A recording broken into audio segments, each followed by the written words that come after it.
हम लोग इस ईद मिलन और 5 साल हमारे IICCB के मुकम्मल हुए हैं, तो इस जश्न में हमने आज प्रोग्राम किया और अल्हम्दुलिल्लाह रब्बिल आलमीन हमारा प्रोग्राम बहुत कामयाब रहा है। और अल्लाह के फजल व करम से हमने हमारे 5 साल के जो भी प्रोग्राम्स हुए, इनिशिएटिव्स हुए, जो भी एंटरप्रेन्योर्स हमारे IICCB के अंदर ट्रेनिंग हासिल कर कर बिज़नेस नेटवर्किंग कर आगे बढ़े हैं, उनके लाइव प्रेजेंटेशंस थे।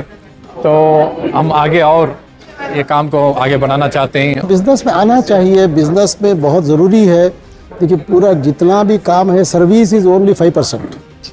गवर्नमेंट सर्विस, ये वो जॉब वगैरह वगैरह, सर्विस सेक्टर जो है बहुत कम है।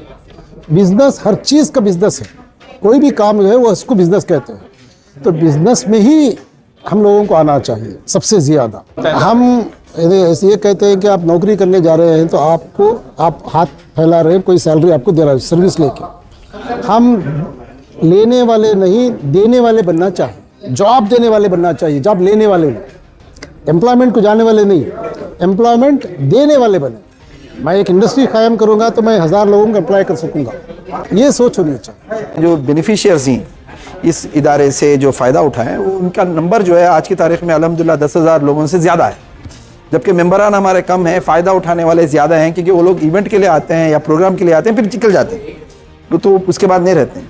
और इससे भी कई इवेंट्स हुए हैं हमारे, जिसमें जैसे हम लोगों ने ट्रेडिंग करना सिखाया, बहुत सारे वर्कशॉप कंडक्ट किए, जिससे क्या हुआ कि जो लोग मतलब हमारे स्टॉक मार्केट से दूर थे, उनको ये पता नहीं था कैसे इन्वेस्ट करना, उनको सिखाया गया। तो वर्कशॉप हमारे 4-4 सेशन में कंडक्ट करते थे। तो इसी तरह हम लोग डिजिटल मार्केटिंग मतलब उनको हैंड्स ऑन एक्सपीरियंस सिखाते थे। ऐसे नहीं कि हमने बस तालीम दे दी, हमारा मकसद था कि उनको हैंड्स ऑन सिखाएं और उससे जो है वो फ़ायदा उठाएं। तो बहुत सारे हमारे विमेन एंटरप्रेन्योर्स पैदा हुए हैं इधर से। बहुत सारे छोटे छोटे क्लाउड किचन भी हमारे यहाँ बहुत रेगुलर चलता है। हमारे जो व्हाट्सएप ग्रुप्स में हैं, वो लोग रोज़ाना बहुत ख़रीद फरोख्त करते हैं और उन लोगों के कस्टमर्स लगते हैं, उनको मार्केटिंग और प्रमोशन का मौका मिलता है। ये रेगुलर इंटरवल में करते आ रहे हैं। अगर आप कामयाब होना चाहते हो तो अपनी ज़िंदगी से अगर और मगर को हटा दो। अगर कामयाब होना चाहते हो तो अपनी ज़िंदगी से अगर और मगर को हटा दो। वक्त आपका है, चाहे तो सोना बना लो, चाहे तो सोकर गुजार दो। हमारे इदारे में कोई बिजनेस नहीं होता, लेकिन हम बिजनेस करने वालों को कनेक्ट करवाते हैं ताकि वो अपना बिजनेस एक्सचेंज कर सके और अपने बिजनेस को बढ़ा सके। और हमारा सबसे बड़ा मकसद क्या है, हम चाहते हैं कि हमारे जो कौम के अनऑर्गेनाइज्ड बिजनेसेस हैं वो ऑर्गेनाइज्ड हो जाएं। अगर वो ऑर्गेनाइज्ड हो जाएंगे तो हम लोग हमारे मुल्क की डेवलपमेंट के लिए कंट्रीब्यूट कर सकेंगे टैक्स अदायगी करके।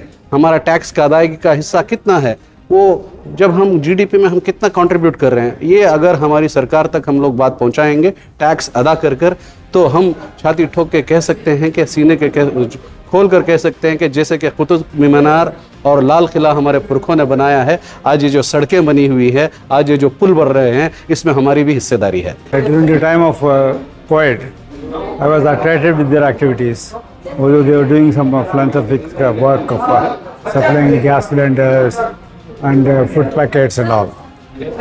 So I joined them with them. From that day I've been working with them, and Mr. Amin is doing a great job, doing his guidance and all. I'm certified doing some work for the development of the community. ಇದರಲ್ಲಿ ನಾವು ನಮ್ಮ ಭಾರತ ದೇಶದಲ್ಲಿ ಹೆಚ್ಚು ಯುವಕರ ಒಂದು ಸಂಪನ್ಮೂಲ ಇರುವುದರಿಂದ, ನಮ್ಮ ನೈಸರ್ಗಿಕವಾಗಿ ಬಹಳಷ್ಟು ಸಂಪತ್ತಿರೋದ್ರಿಂದ ನಾವು ಜಪಾನ್ನಂತೆ ಚೈನಾ ದೇಶದಂತೆ ನಾವು ಏರೋಪ್ಲೇನ್ ಮಾಡೋದು ಬೇಡ, ಹಡಗು ಮಾಡೋದು ಬೇಡ, ಆದರೆ ಅದಕ್ಕೆ ಬೇಕಾಗಿರುವ ಸಣ್ಣ ಸಣ್ಣ ಉಪಕರಣಗಳನ್ನು ಪ್ರತಿಯೊಂದು ಮನೆಯಲ್ಲಿ ಒಂದು ಗುಡಿ ಕೈಗಾರಿಕೆಯಂತೆ ನಾವು ತಯಾರು ಮಾಡಿ ನಾವು ವ್ಯವಹಾರವನ್ನು ಬೇರೆ ಬೇರೆ ದೇಶಗಳಿಗೆ ವೃದ್ಧಿಸುವ ರೀತಿಯಲ್ಲಿ ನಾವು ಜನಗಳಿಗೆ ಅರಿವು ತಿಳುವಳಿಕೆ ಮೂಡಿಸಿದಲ್ಲಿ ನಮ್ಮ ದೇಶದ ಭದ್ರತೆ, GDP ಜಾಸ್ತಿ ಆಗುತ್ತೆ, ಟ್ಯಾಕ್ಸ್ ಕಲೆಕ್ಟ್ ಆಗುತ್ತೆ, ನಮ್ಮ ದೇಶದ ಒಂದು ಭದ್ರತೆ ಆಗುತ್ತೆ. ಸೊ ಆರ್ಥಿಕವಾಗಿ ಯಾರು ಪ್ರಬಲರಾಗಿದ್ದಾರೋ ಆ ರಾಷ್ಟ್ರವು ಆ ದೇಶವು ದೊಡ್ಡಣ್ಣ ಅಂತ ಅನಿಸ್ಕೊಳ್ತಾ ಇದೆ. ಯಾವ ದೇಶವು ಬಡತನದಲ್ಲಿದೆಯೋ ಅಲ್ಲಿ ಮಾಲ್ ನ್ಯೂಟ್ರಿಷನ್ ಇದೆ, ಕ್ರೈಮ್ ಜಾಸ್ತಿ ಆಗುತ್ತೆ. ಹಾಗಾಗಿ ನಾವು ಶಿಕ್ಷಣಕ್ಕೆ ಅತ್ಯಂತ ಮಹತ್ವವನ್ನು ಕೊಡಬೇಕು, ಟೆಕ್ನಾಲಜಿಗಳು ಕೊಡಬೇಕು. ನಾವು ಕ್ಷುಲ್ಲಕ ಅನಾವಶ್ಯಕ ವಿಷಯಗಳಲ್ಲಿ ತಲೆ ಹಾಕಿ ನಮ್ಮ ಯುವಕರ ತಲೆಯನ್ನು ಕೆಡಿಸಿ ಅವರ ಭವಿಷ್ಯವನ್ನು ಹಾಳು ಮಾಡೋದರಲ್ಲಿ ನಾವು ಸಮಯವನ್ನು ಕಳೆಯದೆ ನಮ್ಮ ದೇಶವನ್ನು ಸದೃಢವಾಗಿ ಕಟ್ಟುವುದಕ್ಕೆ ನಾವು ಉತ್ಪಾದನೆಯಲ್ಲಿ ರೀಸೈಕ್ಲಿಂಗ್ ಮಾಡೋದರಲ್ಲಿ, ಪುನರುಜ್ಜೀವನಗೊಳಿಸುವುದರಲ್ಲಿ, ಉತ್ಪಾದನೆ ಮಾಡೋದರಲ್ಲಿ, ನಾವು ಬೇರೆ ದೇಶಗಳಿಗೆ ಕಳಿಸೋದರಲ್ಲಿ, ಬೇರೆ ದೇಶದಿಂದ ವಸ್ತುಗಳನ್ನು ತರಿಸಿಕೊಳ್ಳುವಲ್ಲಿ, ಎಕ್ಸ್ಪೋರ್ಟ್ ಇಂಪೋರ್ಟ್ ಆಮದು ಮತ್ತು ರಫ್ತು ಮಾಡೋದರಲ್ಲಿ ನಮ್ಮ ಜನಗಳಿಗೆ, ನಮ್ಮ ಯುವ ಪೀಳಿಗೆಗೆ ಹೆಚ್ಚಿನ ತರಬೇತಿ ಕೊಟ್ಟು ಅವರಿಗೆ ಅರಿವನ್ನು ಮೂಡಿಸುವ ಮೂಲಕ ನಮ್ಮ ದೇಶವನ್ನು ಸದೃಢ ದೇಶವನ್ನಾಗಿ ಮಾಡಬೇಕು ಅಂಥೇಳಿ ನಮ್ಮ IICCBಯ ಒಂದು ಅಭಿಲಾಷೆ.